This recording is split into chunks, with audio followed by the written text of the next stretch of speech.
There we go.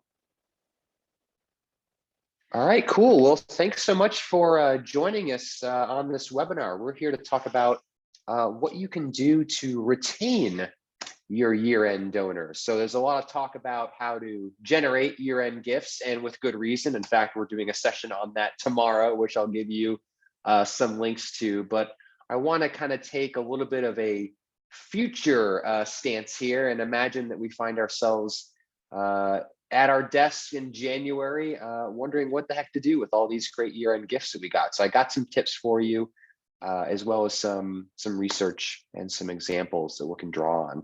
So thanks for being here. I know folks are super busy. It's getting into that year-end season, but it's nice to see a full room. And if you're watching this as a recording, hope you're having a good day. Feel free to connect afterwards, even if you're catching the recording. So I'm Steven. If you all don't know me, I'm over here at Bloomerang. I'm our Chief Engagement Officer. I host our webinar series, but I get to grab the microphone for a change here and talk about one of my favorite topics, which is donor retention. So basically that's what I do here at Bloomerang. I do a lot of research. I talk to a lot of customers. I even talk to non-customers just about what they're doing, what's working, what's not working. And we try to, share as much of that knowledge as we can to the sector. So that's what we're going to do today. So since you're here, I'm going to assume that you have at least a passing interest in the topic of donor retention in general. So before we get into the tactics and the specifics of what we should do with year-end donors, I want to kind of set the table and give you the lay of the land, give you a benchmark of where we are at with donor retention as a sector. And we actually have some really good research into that. So when we talk about donor retention, we're talking about getting a donor who gave in this current year to give in the next current year, whether that's a fiscal year, a calendar year, however you want to measure it, that's okay, you can decide. But it really is a good metric for kind of the overall health of the fundraising operation, because a lot of things kind of flow from that metric, donor lifetime value, expected revenue through donations, even fundraising costs. You can derive a lot of knowledge from your donor retention rate.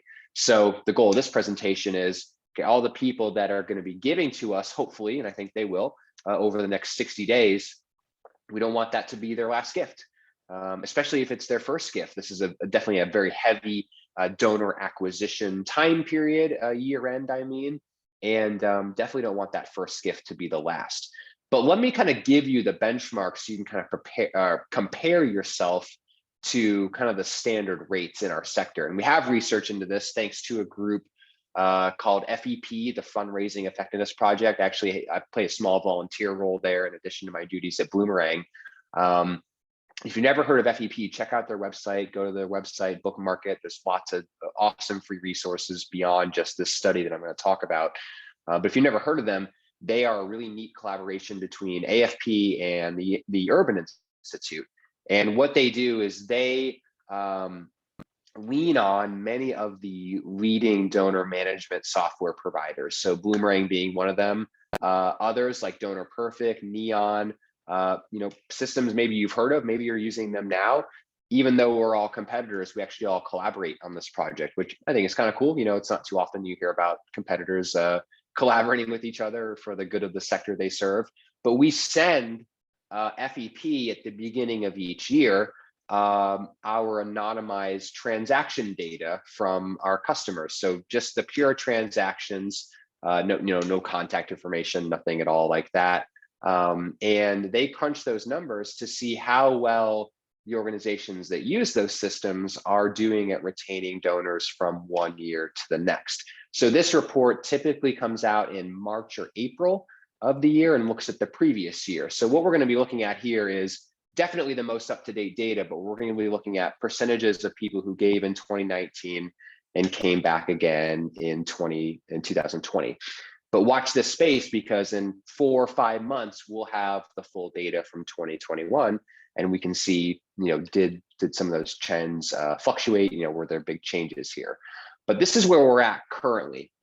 So on average for at least the North American nonprofit sector, the average donor retention rate is about 44%. So 44% of the people who gave to these organizations in 2019 came back and gave again in 2020. So This has been about the status quo since FEP has been looking at this metric, kind of that low to mid 40th percentile.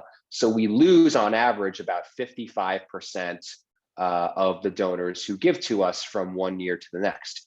And thinking of the fact that most revenue comes in Q4, comes in at year end, a lot of those lapsed donors kind of materialize, or I guess dematerialize as it were, in Q4. So this is a really good time to be talking about this, because this is when a lot of those gifts are going to be made.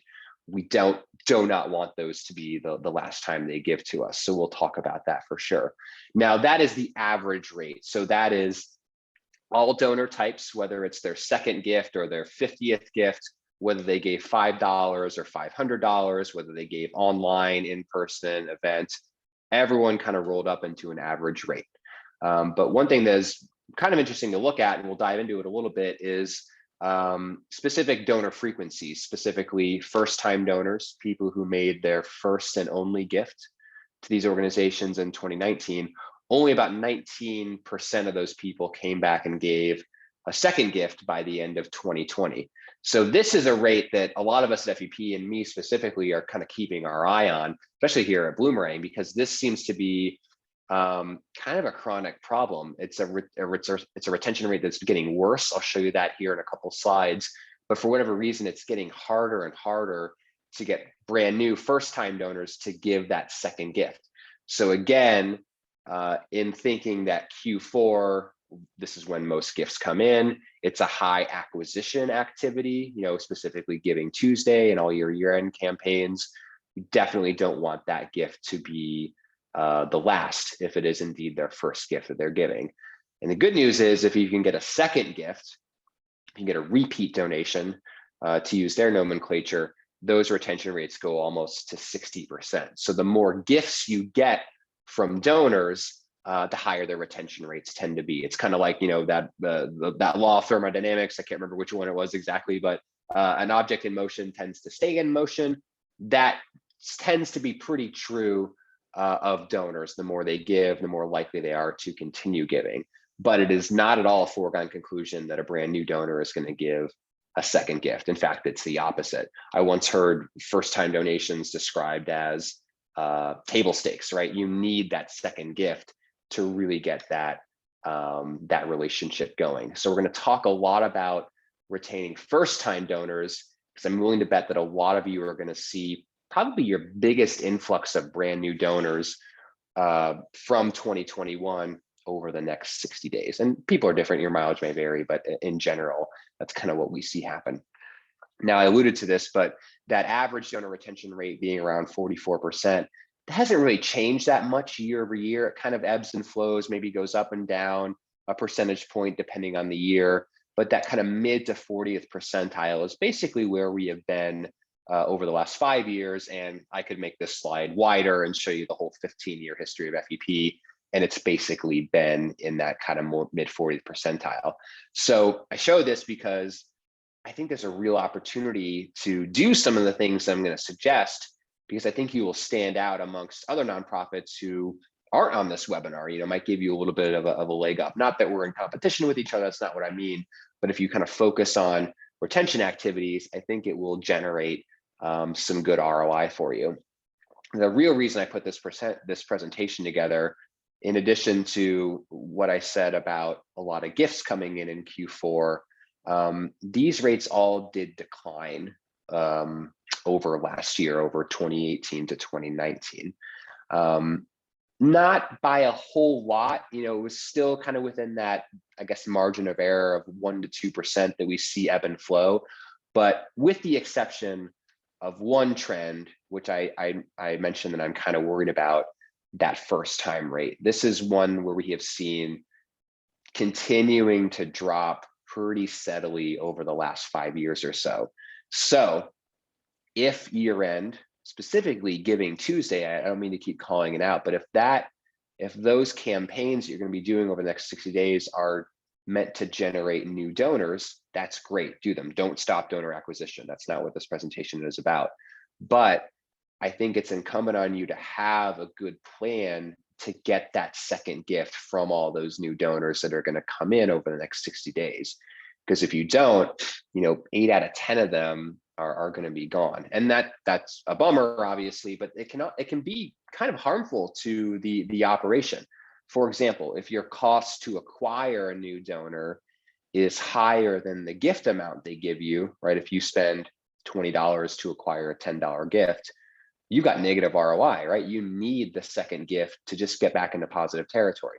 Now, I know it's really hard to define an acquisition cost for one person, but if you forgive my illustration, it shows how important it is to get that second gift. Not to mention, once you do, you go from 19% retention to almost 60% retention. So a lot of what we're going to talk about in the remaining time is how can we get these brand new donors who are going to give to us at year end to give not just in 2021, but kind of early in 2021. You may be surprised if you follow some of my suggestions that you may be able to get that second gift even in the first quarter of 2021. It is possible. Now, that was kind of the extent of the bad news in this report, but there were actually a lot of really good things that happened. And this isn't necessarily going to inform our retention discussion. I think more it should give you confidence that over the next 60 days, you should be able to raise some pretty good funds from these folks. There was a lot of generosity that occurred in 2020 and that we have seen continue on into 2021, as well as some research to suggest that donors are planning on giving just as much, if not more, in 2021 as they did last year. Even though it was a pandemic year, I could list off all of the terrible things that happened last year, and some of that, crept into this year for sure. But we had a 7% increase in donors in 2020, and they gave about 11% more than they gave in 2019, and a big influx of brand new donors, up almost 19%. From 2019. So that encourages me, but it also worries me a little bit, because if we had this big influx of brand new donors, combine that with the low retention rate, I'm worried a lot of those people are going to churn. So that's why we're going to spend a lot of time on that as well as a lot of recaptured donors. So this is the percentage of people who gave in 2018, did not give in 2019, but then gave again in 2020. So I chalk that up to 2020 being just a big year of need, a lot of people asking for money. There was a lot of urgency perhaps in those appeals. So a lot of people kind of bounced back, which is great. Now I show this, maybe you're wondering, okay, like who cares what happened in 2020? That was almost, a year ago. I show this because more recent research that has come out this calendar year, actually within a couple months ago, is suggesting that those donors who gave more in 2020 are planning on giving just as much, if not more than that amount, which was an increase, in 2021. So if you couple that research with the fact that most gifts come in Q4, this should be a pretty big year-end time period. In fact, every year-end, at least according to FEP, has been bigger than the previous year's end. And I think that will continue, and we'll see that occurred also over the next 60 days. So what I'm trying to say is, if you are successful, which I think a lot of you will be because you're here and you're investing in yourself to gain some knowledge, you may have a lot of donors that need to be retained. And if they aren't retained, that is a shame, and we don't want that to happen, because we don't want to lose that investment that we made to acquire those people, or even to renew them. We want to keep renewing them over time. So what should we do? Like, what do donors want? Now, there's a ton of donor loyalty research out there. I've only got an hour with you, and I've already burned through 15 minutes of it. I'm going to zero in on one specific donor loyalty study. And if you've seen my presentations, you may have seen this before, but I like to show this study because it really rather adroitly defines or guides sort of our hand in terms of how we should communicate to donors, what they want from us, and is particularly apt for year-end donors. And I'll kind of explain why I think that here in a second. But this is a study that was done about 10 years ago. I know it's a little bit dated, but again, there have been subsequent more recent donor loyalty studies, Penelope Burke, Jen Shang, Adrian Sargent, AFP. And so there are, a lot of people are looking at this on kind of an ongoing basis. And for the most part, kind of coming to the same conclusions, right? Donor behavior hasn't significantly changed over the last 20 years and probably longer. I would be willing to guess there. But this study kind of sought to ascertain why organizations that have high retention rates are able to hang on to those donors for so long.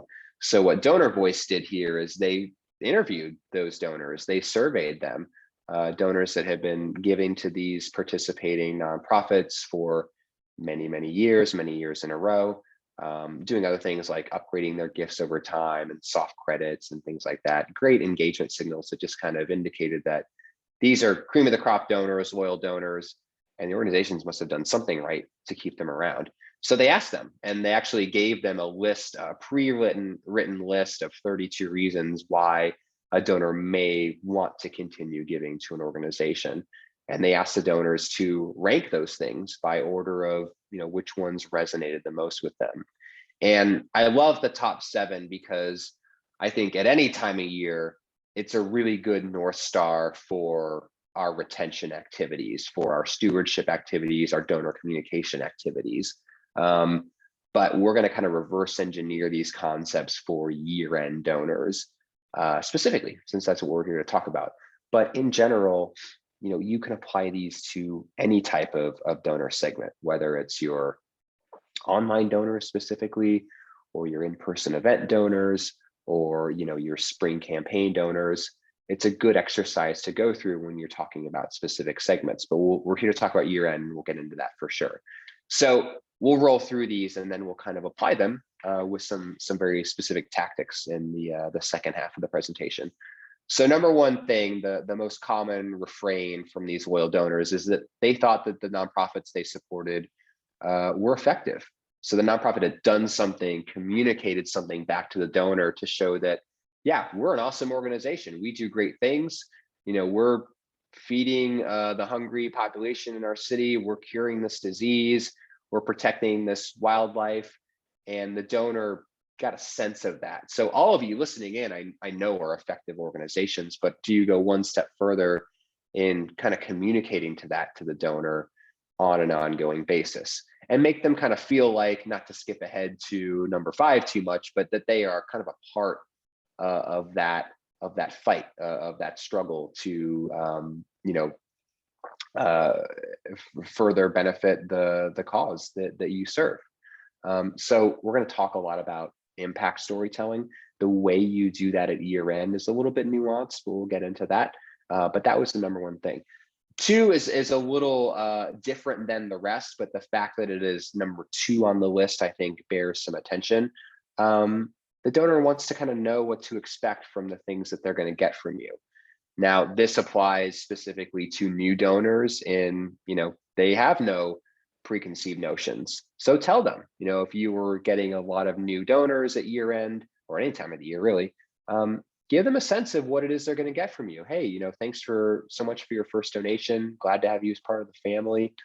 We do a monthly newsletter. You're going to get that. It's really awesome. We've got a spring event coming up, so be on the lookout for that. Just kind of giving the donor the sense of what it is they're going to be getting from you over some future time period can start to set that expectation. Not necessarily that they will be remembering that and anticipating it, every single day, checking their inbox, but when they do receive it, that may kind of trigger in their mind, like, oh yeah, they said they were going to do this, and they followed through on that promise, rather than just kind of sending a bunch of random stuff that may not make a lot of sense for that recipient. So we're going to talk a little bit about segmentation in terms of what you are sending to different types of donors, which can kind of help you keep you out of trouble from with at least in regards to this bullet point here. 3, donors want to be thanked. Probably won't surprise you, but the faster the better. So a timely thank you, I kind of use that synonymously with a speedy thank you, a fast thank you. This may be the most challenging thing at year end.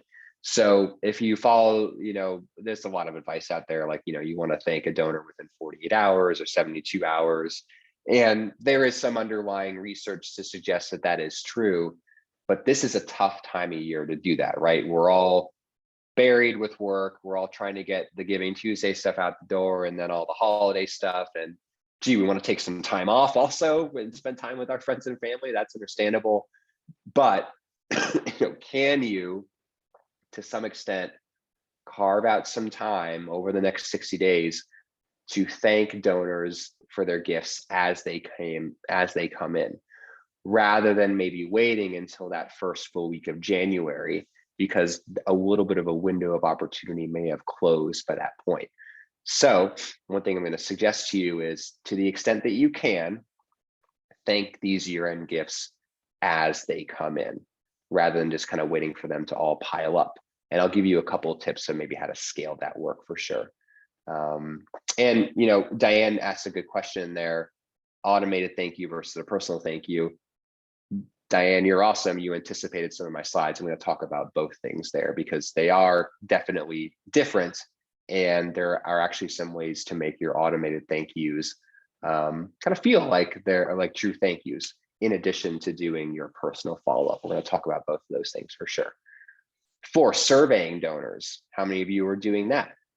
Donor surveys are great. They've been shown to really increase engagement, even if people do not fill them out. So this is an interesting opportunity to weave in some surveys, especially at the beginning of the year, for some of those brand new donors. So we're going to talk a little bit about surveying donors, and then 5 through 7 concepts kind of start to repeat, right? The donor feels like they're part of an important cause. Talked a little bit about that for number 1. Appreciation, very similar to number 3. So 2 out of 7 tied to the gift acknowledgement, which I think bears some attention. And then 7, again, the storytelling. Who's being helped? Who are the puppies being saved? Who are the kids you're putting through college? What are the diseases you're battling? Always telling those stories, and almost in kind of an ever-present fashion. So that was kind of a lengthy list, but we're going to kind of reverse engineer it into some specific tactics. Talked about this one before, but we're going to try to thank year-end gifts as they come in. And we're going to do that in a segmented way, because not all of your year-end donors are going to be made equal. You're going to have some first-time donors. You're going to have some lapsed donors coming back. You're going to have that super loyal donor who gives every single year on December 31st like clockwork. I want to talk to those people differently, gift them out, gift channel. We'll talk about all those things. The more segmentation, the better. And then start to kind of preview that impact that you hope to achieve in 2022, as well as kind of recapping all the great things that the organization accomplished in this year. So, your annual report probably got those things buttoned up, or at least started. That's great. But don't let that be the only time, in the year that you are telling these stories, because the stories are so powerful. And then perhaps some surveys, perhaps some, at least some dialogue among some of the segments of donors. We'll talk about that as well. And then the last thing, monthly giving. We could spend a whole day on this, not just an hour, but monthly donor retention rates are so high, upwards of 90%.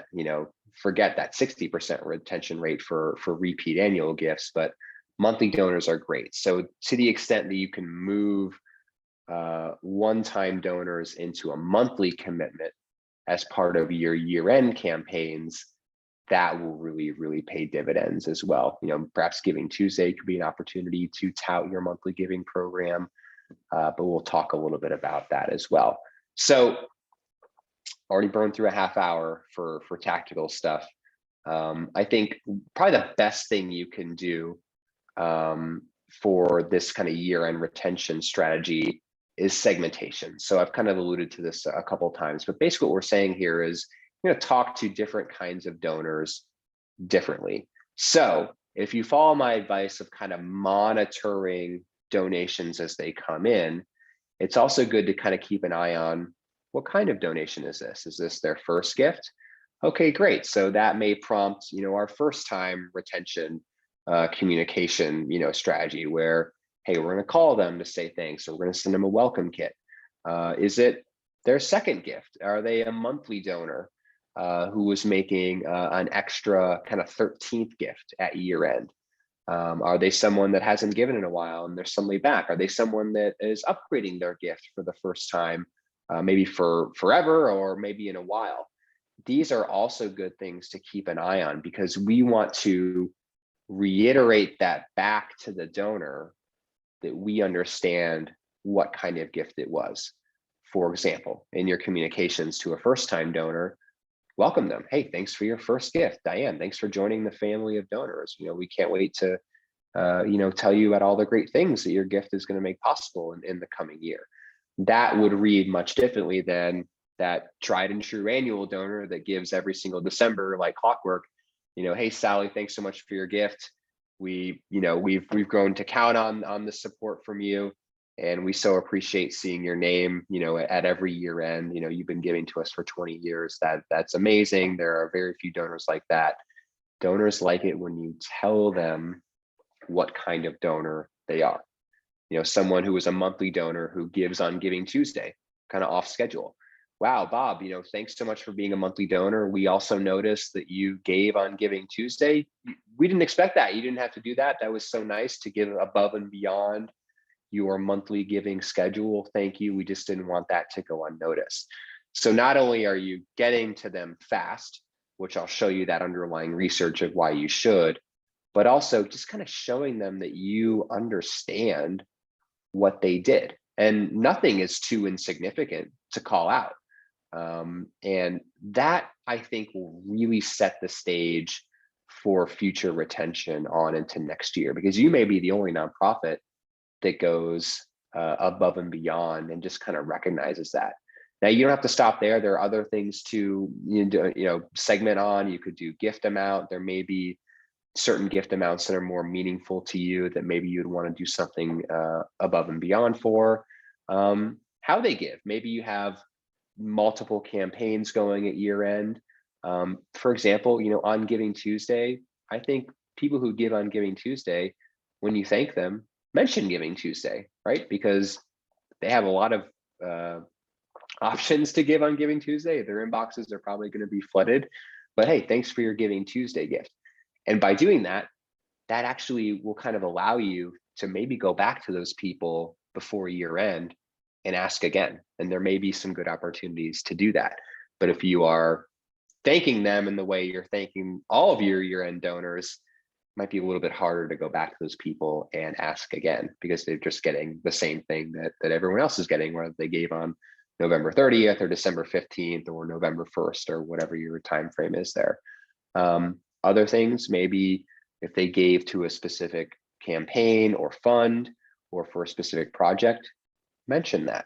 Thanks so much for supporting our building fund or our new landscaping project or whatever that thing is.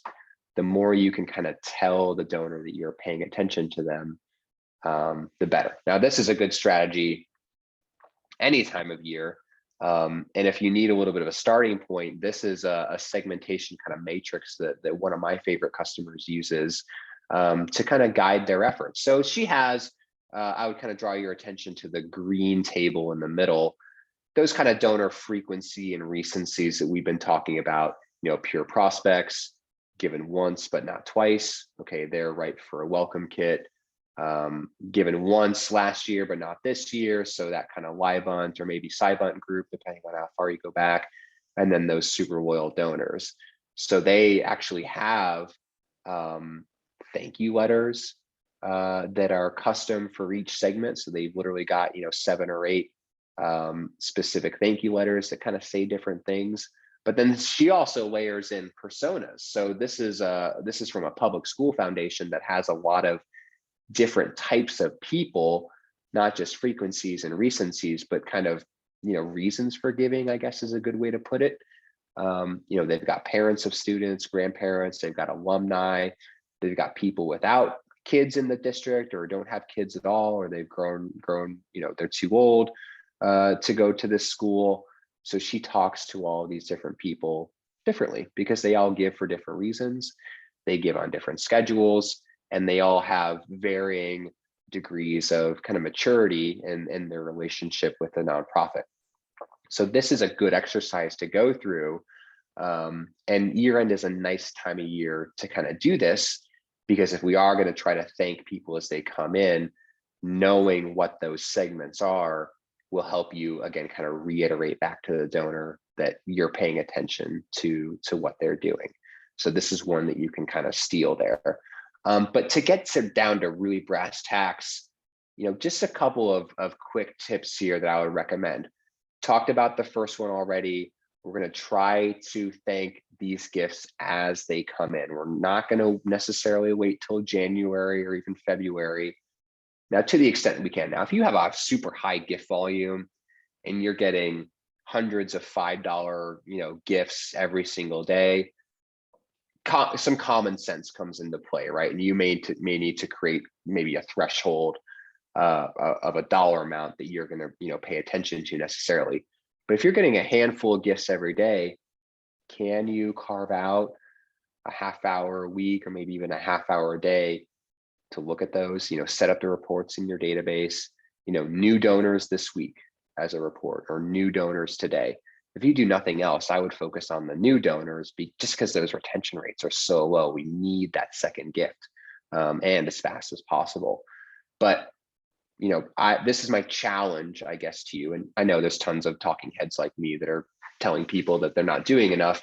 But if you'll, submit to a little bit of a challenge, I think this would be certainly worth your time. And the last week of December, yeah, you're probably okay till January. But it's year end now, right? It's November 10th, I think, 10th or 11th when we're recording this. These are kind of year end gifts, right? And the faster you thank them, if you make a big impression, it might even allow you to go back to these people and perhaps ask again before New Year's Eve. The second one we've also talked about, acknowledge any previous giving, right? Hey, thanks for supporting us at year end. We know you've been a donor for many years. We appreciate that. Thanks for, that Giving Tuesday gift. You're already a monthly donor and you went above and beyond. We appreciate that. And then Giving Tuesday is just kind of a unique signpost in the middle of the season. Giving Tuesday, I don't really have anything bad to say about, but the rule of thumb there is stand out. And it's not just in your appeals that you can stand out, but it's also in the acknowledgement.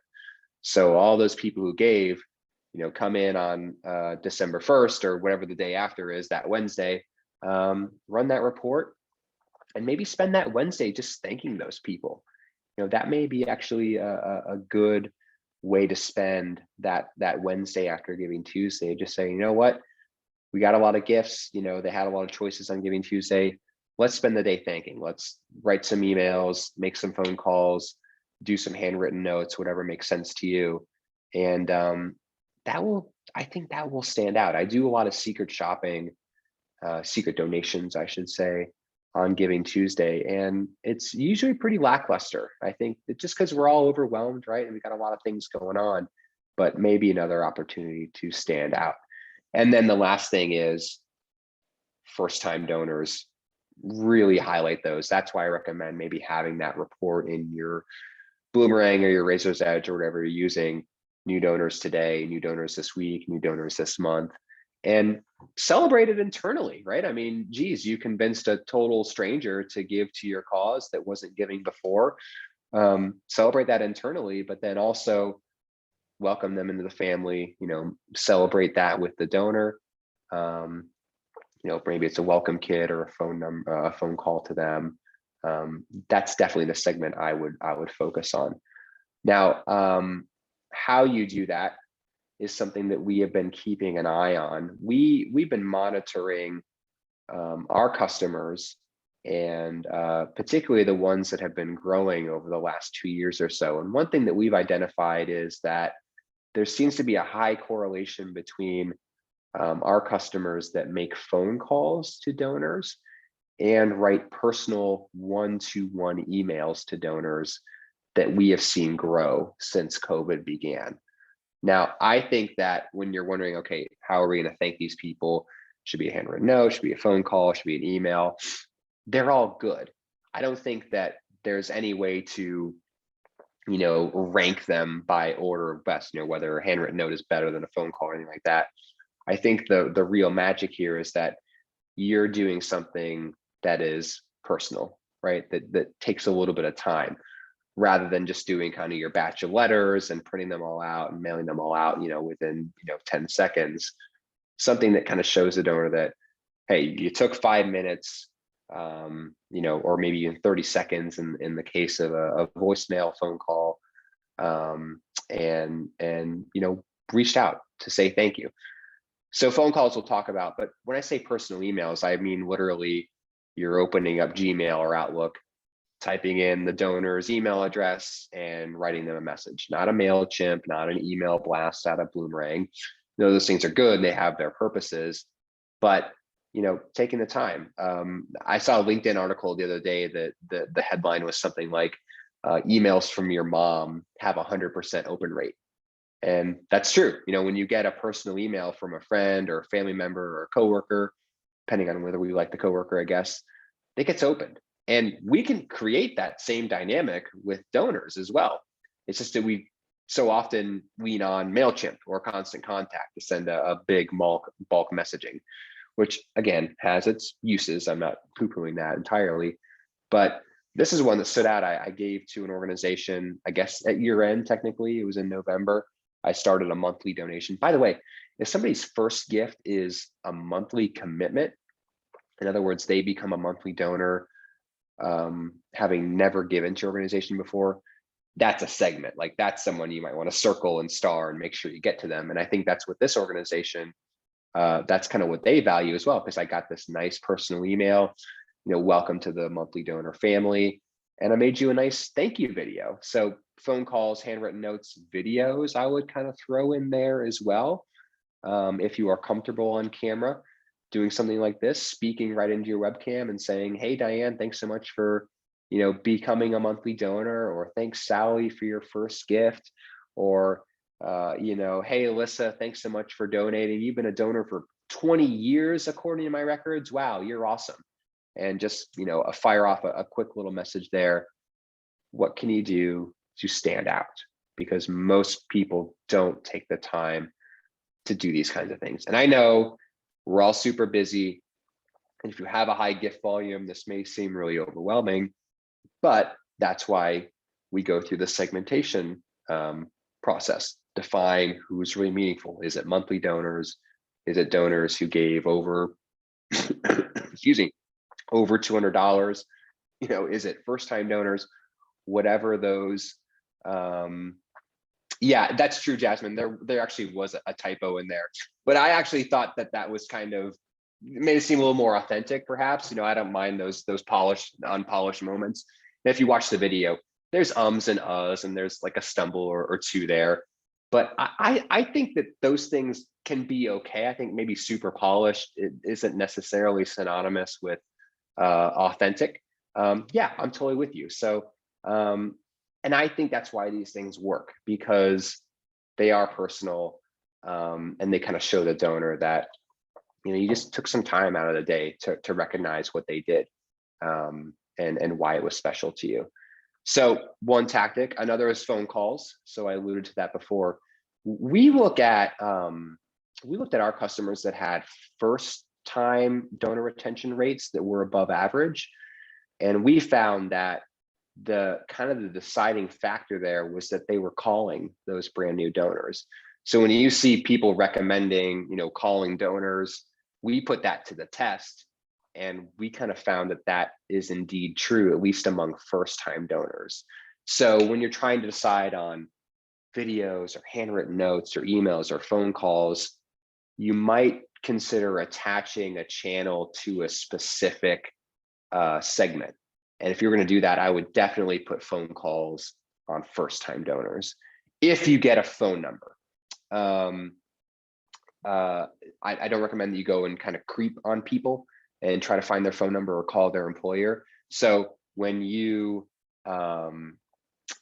perhaps are running that report of new donors, add that phone number column and call the ones that you got. Because yeah, I've seen the comments in there that's not typical that you would get that.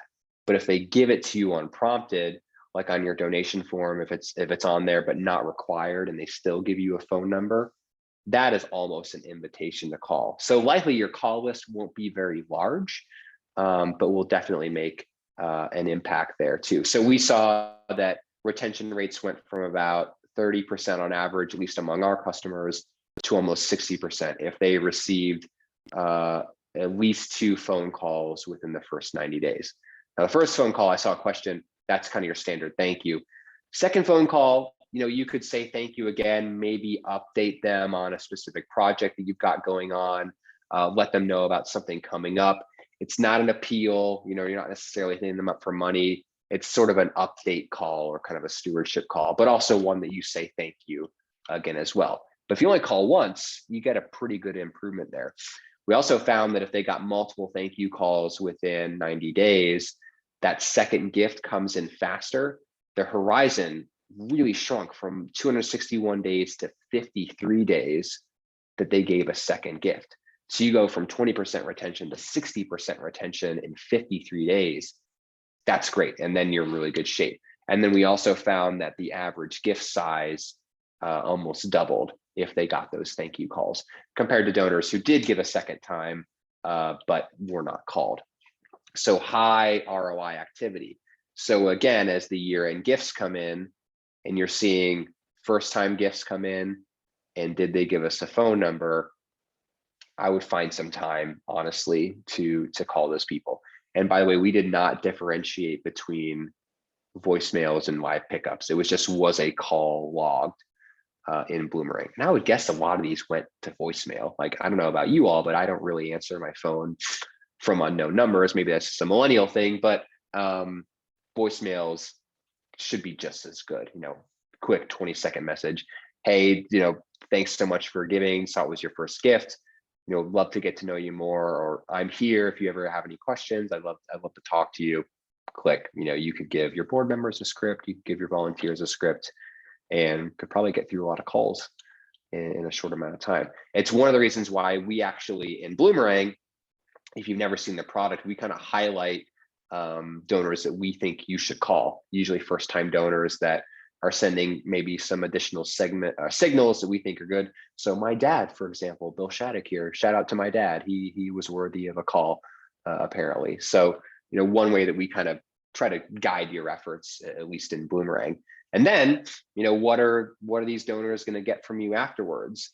A couple of things we've really zeroed in on are surveys and a tour invitation for brand new donors. They kind of work similarly. So for a survey, for example, for a new donor, hey, how did you hear about us? Why did you give? Or why do you care about our cause? Are 2 great questions to ask. And honestly, you could kind of end the survey there if you wanted to.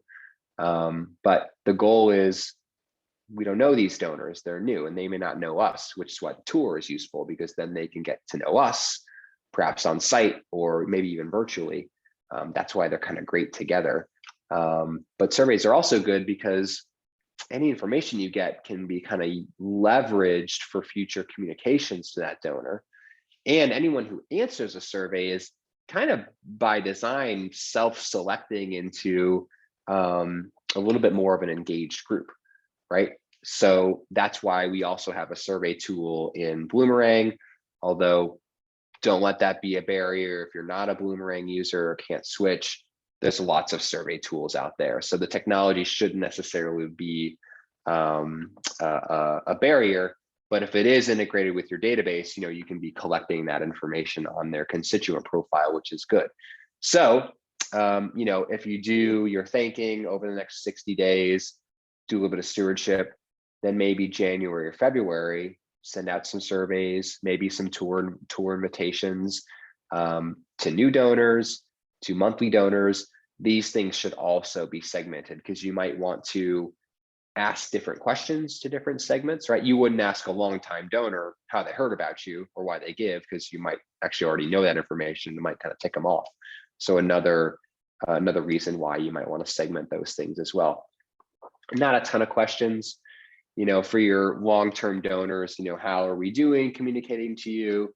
Are you happy with the services we're being provided? Lots of different things you can ask. And we've got that all built into Bloomerang. And actually, we make that publicly available as sample questions on our website if you want to grab those and maybe start to craft some surveys of your own as well.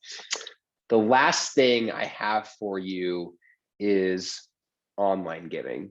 A lot of the gifts that come in at year end come in online, right? That's what Giving Tuesday is historically, is a big day of online giving.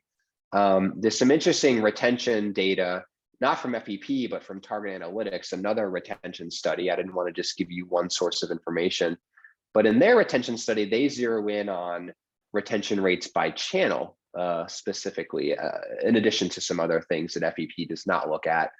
But they found that retention rates from online gifts tend to be lower than offline gifts, which is basically anything that's not offline. So in-person events, direct mail, all of those things. So when you combine the fact that a lot of gifts are going to happen online, and there's a lot of new donor acquisition happening at year end, that is kind of creating a little bit of a perfect storm for kind of bad retention rates going into the first of the year. So I've got some homework for you. I know I've already given you a lot of homework, but here's my last homework assignment. And that is to donate to yourself before the end of the week. So go to your website, click donate, fill out the form, give yourself $5, use the company card, I guess, if you want. And I want you to look at 2 things specifically that happen immediately after you donate. When you click donate and you fill out the form, typically you are redirected to another page on the website that is kind of a confirmation page, right? So you fill out the form, click donate, then you're moved to another page on the website that usually says something like this: thanks, hey, your donation is being processed, we got it, we appreciate it. Now I want you to look at this page because it is kind of a sneaky good opportunity to do some of the stewardship activity that we've been talking about. Tell a story, start to preview impact, maybe give a survey. You know, what prompted your gift today? Give the donor something to do in general. Say thank you, say the donation has been processed, all those things that most confirmation pages say, but most of them kind of stop there. And shout out to Bridgeport, I don't mean to tease them here. I hope they're not listening. You guys are awesome for sure. But they're already on your website. Why not take that opportunity to show them a video, have them check out upcoming volunteer opportunities, events, a survey? There's so many things you could do on these pages to start to kind of jumpstart that stewardship activity, right? This one is nice. There's some nice kind of, impact language here. You've got a photo of, I assume, kind of service recipients. But again, I think it lacks a little bit of, okay, now we want to give the donor something to do, because if there isn't, they're probably going to eyeball this for 2 seconds and then close your website. And that's a bummer, because you spent so much time and energy and money probably bringing them to the site and getting them there and getting them to donate. Why not try to hold on to that attention for a little bit longer? So lots of things you can do on these pages. Videos, photos and text are good. Videos are good too. This is one where I donated and I was taken to the confirmation page and I saw this awesome video where you're taken on a video tour of the facility. And it's a mentoring organization, and you see the mentors hanging out with the kids. Everybody's kind of smiling and waving to the camera, and you get a really good sense of like how awesome this organization is. And it kind of starts to kickstart that impact, in the donor's head there. But the bottom line is you've got a captive audience. So get with your website nerds or whoever controls this but look at it after donating, because I'm willing to bet that most of the time it just kind of says thank you and that's it, but could be an opportunity to do things. And then the second thing is the automatic email. So Diane, this is what I was thinking of when you asked your question. Very often, these things are not thank yous, right? They're very robotic, transactional. They're receipts. They don't have to just be receipts. No matter who you're using for software, whether it's your online giving provider, your donor database, your website, whoever is capturing that donation online, they all have these automatic emails, right? And they should all be able to be customized, but very often they're not. They just kind of go, the user just kind of goes with that default template. So go in, can you transform these into maybe boring or kind of scary looking receipts that don't really communicate much to the donor? into something that is truly a thank you, even though it's automated, right? Everybody's going to get this and everybody gets it within 2 seconds. It can still be a good opportunity to put a smile on the donor's face. So that confirmation page with the video, this is the companion automatic email. So that's kind of a nice experience, right? Even though everybody gets it and it's automated, but it looks nice and it tells a story. You see the kids hanging out with the mentors.